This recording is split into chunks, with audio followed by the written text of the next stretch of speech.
بسم اللہ الرحمن الرحیم. ناظرین السلام علیکم. میں ہوں آپ کا میزبان ثابت شاکر. وفاقی دارالحکومت اسلام آباد سے کچھ تازہ ترین اور اہم معلومات کے ساتھ پاکستان کے حالات و واقعات، سیاسی صورتحال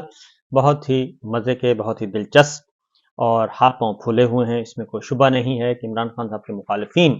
جو اس جعلی نظام کے محافظ بھی ہیں، طرفدار بھی ہیں، سہولت کار بھی ہیں، اور جو خود بھی اس جعلی نظام کا حصہ ہیں، ان سب کے لیے آنے والے دنوں میں مصائب ہی مصائب ہیں. وہ جو قدم بھی اٹھاتے ہیں الٹا ان کے گلے میں پڑ جاتا ہے، اور وہ سمجھتے ہیں کہ شاید اس کے بعد ان کو کامیابی ہوگی، بلکہ ناکامیاں جو ہیں ان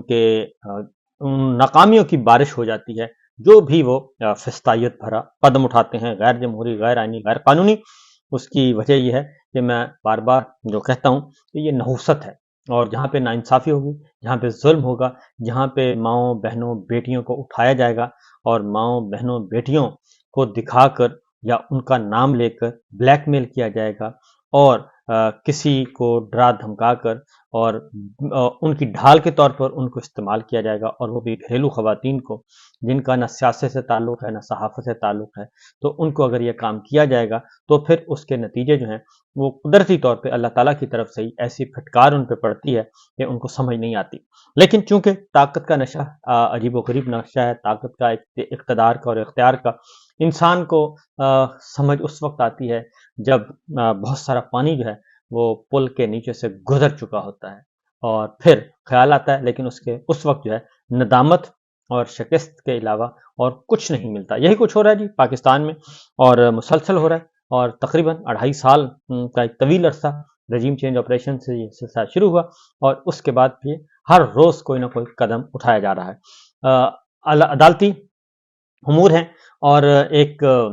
پلان بنایا ہوا ہے، اور اس پلان میں کامیابی نہیں ہو رہی، اور قاضی صاحب، عدلیہ، اس کو کنٹرول کرنے کی کوشش کی جا رہی ہے، کیونکہ قاضی ایک ایسا طوطا ہے جس میں یہ پورے جعلی نظام کی جان ہے، اور اگر قاضی صاحب ہیں تو یہ جعلی نظام جو ہے اس کو 100% وہ کہتے ہیں کہ ہم سیکیور کر لیں گے. اور اگر قاضی صاحب چلے گئے تو پھر اس قاضی صاحب کے جانے کی وجہ سے کئی طوطوں کی جان نکل جائے گی، اور اس میں یہ جعلی نظام لانے والے بھی ہیں، جعلی نظام کے طرفدار بھی ہیں، سہولت کار بھی ہیں، پشت بان بھی ہیں، پشت پناہی کرنے والے بھی، سب کے سب ہیں. اس میں سیاسی لوگ بھی ہیں، اس میں غیر سیاسی لوگ بھی ہیں. لہٰذا اسی لیے قاضی صاحب کے لیے بڑی توقع کی جا رہی ہے. لیکن دوسری جانب جو سچویشن ہے جس کی وجہ سے میں کہتا ہوں کہ بہت ہی ظلم بہت ہو رہا ہے، رقیں اراکین کو خریدنے کے لیے 20-20 40-40 کروڑ روپے کی آفر لگائی جاتی ہے، اور جو نہیں ملتا اس کو پھر ان کی بچوں کو اغوا کیا جاتا ہے، جیسے کہ سعد اللہ بلوچ کے ساتھ ہوا، یہ بھی ابھی ہو رہا ہے. اور اسلام آباد جیسا شہر جو وہ غیر محفوظ ہو چکا ہے. کل ہی ایک کیس لگا ہوا تھا عمران خان صاحب کے ایکس سیکورٹی چیف ہیں عمر سلطان، ان کو اٹھایا ہوا ہے اور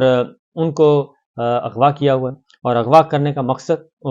ہے جناب کہ کسی بھی طریقے سے جنرل فیض حمید اور عمران خان کا آپس میں تعلق جوڑا جا سکے، اور کوئی نہ کوئی کانسپریسی تھیوری بنا کے پیش کی جا سکے، کیونکہ اب تک جتنے بھی جو سوچا گیا تھا وہ ہوا نہیں ہے. کیونکہ جنرل فیض کے بارے میں تھا کہ جنرل فیض حمید کو جیسے ہی ہم گرفتار کریں گے تو عمران خان صاحب، پاکستان تحریک انصاف کے غبارے سے ہوا نکل جائے گی. اور انہوں نے ایک ایسا پرسیپشن بنایا ہوا تھا مس اور ڈس انفارمیشن کی بنیاد پہ کہ جنرل فیض ہی ہے یہ جو سب کچھ کر رہا ہے. تو جنرل فیض کو انہوں نے بلایا اور بلا کے بند کر دیا، تو اس کو بھی کئی ہفتے گزر گئے، لیکن اب ان کا کوئی نام و نشان نہیں ہے. اور ہاں، میڈیا ٹرائل کبھی کبھی کوشش کی جاتی ہے کہ میڈیا ٹرائل ہو جائے تو کوئی نہ کوئی خبر چھوڑ دی جاتی ہے، اور وہ اس خبر کی ایج بھی جو ہے وہ چند گھنٹوں سے زیادہ کی نہیں ہوتی. اسی تناظر میں عمران خان صاحب کے جو ایکس سیکورٹی چیف ہیں عمر سلطان، ان کو اٹھایا گیا تھا. ان کی ہائی کورٹ میں پیشی تھی، بازیابی کے لیے ان کے والد صاحب گئے ہوئے ہیں، تو ڈی آئی جی آپریشنز اور متعلقہ ایس پی کو آئندہ سماعت پر ذاتی حیثیت میں طلب کر لیا ہے. اور ان کو بھی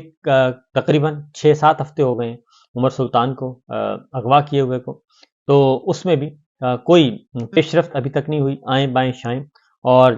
کل بھی چیف جسٹس عامر فاروق صاحب نے پوچھا کہ بھئی پولیس کر کیا رہی ہے، کیونکہ اسلام آباد جیسے شہر میں جو ہے وہ کرائم ریٹ ہے وہ بہت بڑھ چکا ہے، قتل ہو رہے ہیں، اور قتل بھی ہو رہا ہے پوش ایریاز میں کھلے عام. گینگسٹرز جو ہیں اور مافیاز جو ہیں وہ آپس میں فائرنگ کر رہے ہیں، اور اس کی فوٹیج چل رہی ہے، سب کچھ ہو رہا ہے، اور پھر ان چیزوں پہ توجہ نہیں دی جا رہی. ہاں، البتہ اپوزیشن کو جھوٹے مقدمات درج کرنے میں اس وقت اسلام آباد پولیس جو ہے اس کا کوئی ثانی نہیں ہے، اور خاص طور پہ یہ آپ نے دیکھا اسلام آباد کا جو جلسہ ہوا تھا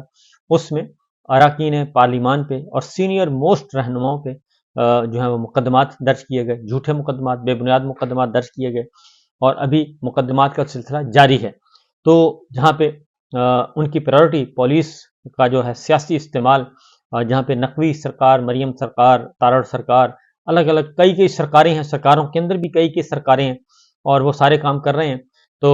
اس لیے اسلام آباد جو ہے اس وقت جنگل کا قانون ہے، اور اسی لیے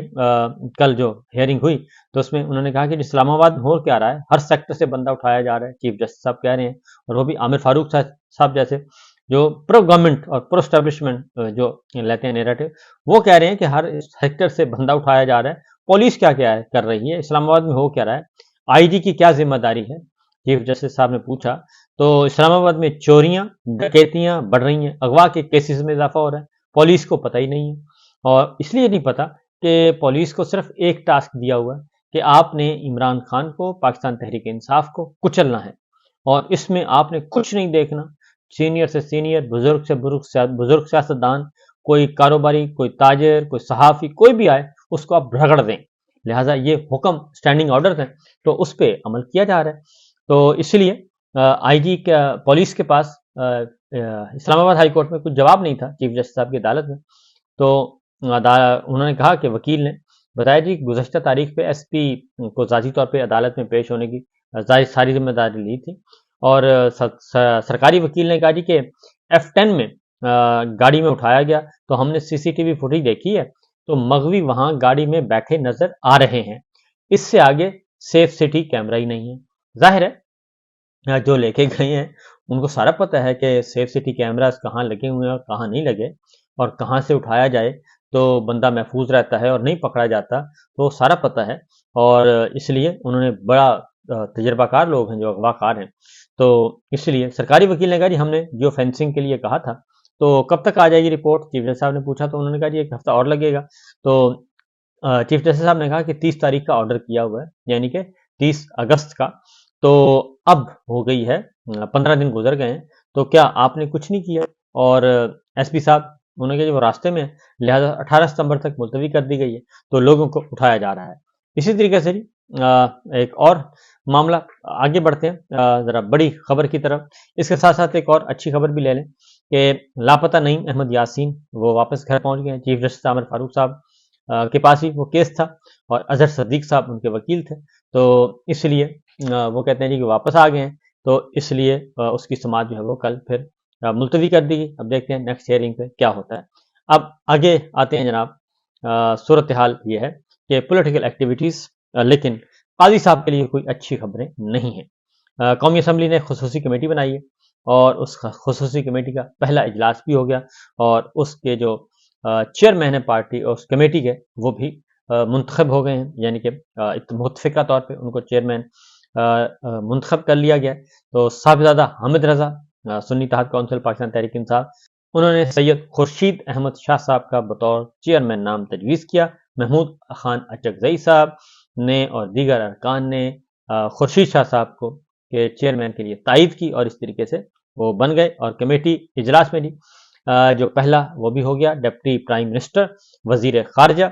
سمدی صاحب جو ہیں وہ شریک ہوئے، محمد اسحاق ڈار صاحب، اور وفاقی وزراء خواجہ آصف صاحب موجود تھے، خالد مقبول صدیقی صاحب MQM، چودھری سالک صاحب پاکستان مسلم لیگ کا، عبدالعلیم خان IPP، اور اراکین قومی اسمبلی میں سید خورشید شاہ صاحب تھے پاکستان پیپلز پارٹی، نوید قمر صاحب پیپلز پارٹی، سید امین الحق MQM، اعجاز الحق صاحب اپنی پارٹی ان کی، خالد حسین مقصی صاحب باپ، اور مسٹر پولن شامل تھے جی، یہ سب کے سب، اور پھر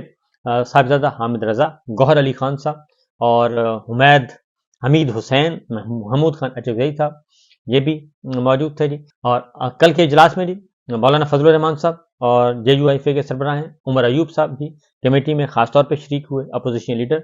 اور خورشید شاہ صاحب نے صدارت کی، اور اس میں ایڈوائزر ٹو اسپیکر برائے قانون سازی محمد مشتاق نے قومی اسمبلی کی جانب سے سید خورشید شاہ صاحب کو مبارکباد دی، اور اس طریقے سے اس کمیٹی نے کام شروع کر دیا ہے، اور اس کمیٹی کا مقصد ہے کہ پارلیمان کو متحد کیسے کیا جائے، اور اس کو مضبوط کیسے کیا جائے، یہ سارے معاملات آئیں گے۔ تو یہ ایک ڈیولپمنٹ ہوئی ہے اچانک، اور یہ جب سے پاکستان پارلیمنٹ پہ جو ہوا ہے جی حملہ، اور وہاں سے ارکان کا اغوا ہوا ہے، پاکستان تحریک انصاف کے 10 ارکان کا جو اغوا ہوا ہے، اس سلسلے میں یہ سارا ایک ایکٹیویٹی ہوئی ہے، اور اس پہ دیکھتے ہیں کہ اس کے خد و خال کیا ہیں اور آگے ان کے مقاصد کیا ہیں، اور جو مقاصد بتائے گئے وہی ہیں، یا پھر اس کی آڑ میں جو ہے وہ رام کرنے کی کوشش کی جائے گی، پاکستان تحریک انصاف کو، سنی اتحاد کونسل کو رام کرنے کی کوشش کی جائے گی، یا پھر واقعتاً کوئی بہتری، واقعتاً کوئی اس میں حکومتی رویے میں چینج آئے گی۔ بہرحال آگے بڑھتے ہیں، جو امپورٹنٹ ہے جی کیس، وہ ہے قاضی صاحب کی ایکسٹینشن۔ وہ بالکل آپ بھول جائیں گے قاضی صاحب کی ایکسٹینشن کو، اور نہ صرف ان کی ایکسٹینشن بلکہ پہلے تو تھا نا چیف جسٹس کی ایکسٹینشن ہونی چاہیے، ان کا ٹینور کر دینا یا 3 سال، پھر دوسرا آپشن آیا تھا کہ ججوں کی، تمام ججوں کو بڑھا دیں عمر۔ تو اب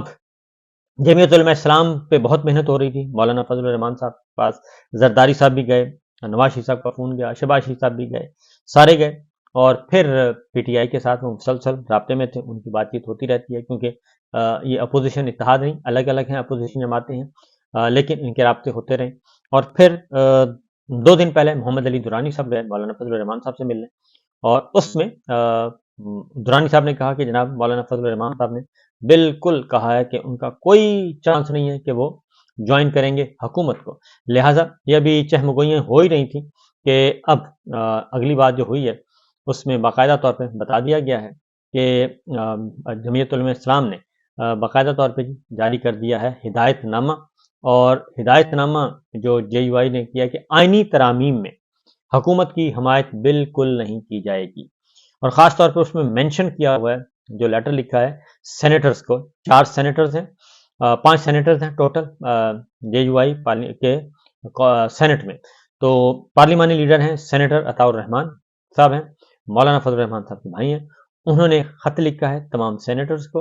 اور اس میں انہوں نے بطور پارلیمانی لیڈر یہ ہدایت کی ہے، بلکہ حکم دیا ہے کہ پارلیمنٹ میں عدلیہ سے متعلق ممکنہ ترامیم کے بارے میں جے یو آئی جو ہے اس نے ایک فیصلہ کیا ہے، اور جے یو آئی نے اپنے سینیٹرز کو کہا ہے کہ ممکنہ ترامیم پر بلا اجازت ووٹنگ سے روک دیا ہے، کہ کوئی ووٹ میں حصہ نہیں لینا اور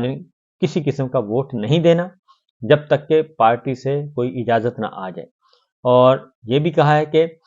جے یو آئی پارلیمانی لیڈر سینیٹر عطاء الرحمان نے اپنے ساتھیوں کو جو خط لکھا ہے اس میں کہا ہے کہ جے یو آئی سینیٹرز تحریری طور پر اجازت کے بغیر کسی آئینی ترمیم پر ووٹنگ نہیں کریں گے، اور جے یو آئی سینیٹر نے بلا اجازت ووٹنگ میں حصہ لیا تو نااہلی کی کارروائی ہوگی، اور وہ ہوگی آرٹیکل 63A، جس کا مطلب ہے کہ پارٹی پالیسی سے برعکس اگر کسی ووٹ دیتا ہے تو اس کا نتیجہ کیا نکلے گا، نااہلی، ڈائریکٹ نااہلی ہوگی، وہ اپنی سیٹ سے بھی جائے گا اور اپنی عزت سے بھی جائے گا، ڈسکوالیفائی بھی ہوگا، اور اس کی یہ ممبرشپ بھی ختم ہو جائے گی فی الفور۔ اس میں سینیٹر کامران مرتضیٰ ہیں، اور مولانا عبد الواسع ہیں، عبد الشکور خان ہیں، اور احمد خان ہیں، چاروں کو ہدایت کی گئی ہے، 5ویں سینیٹر پارلیمانی لیڈر عطاء الرحمان صاحب نے۔ اس طریقے سے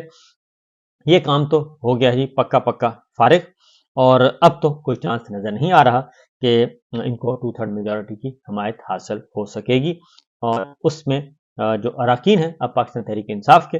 ان پہ بھی وہی قانون لاگو ہوگا۔ اسی لیے یہ الیکشن کمیشن نے وہ پروسیس روکا ہوا ہے، سپریم کورٹ کے فیصلے پر عمل درآمد نہیں کر رہے، وہ اس لیے نہیں کر رہے کہ جو سپریم کورٹ نے آرڈر کیا ہوا ہے فیصلہ فل کورٹ کا، اس کو اگر امپلیمنٹ کرتا ہے الیکشن کمیشن تو سب کے سب وہ پاکستان تحریک انصاف کی چھتری تلے نیچے آ جائیں گے، لیکن اس کو نہیں کیا جا رہا، قاضی صاحب خاموش ہیں۔ تو یہ ہے جناب صورتحال، یہ ہیں خبریں، تو آنے والے دنوں میں مزید اچھی خبریں آپ کو مل سکتی ہیں۔ اجازت دیجیے، اللہ حافظ۔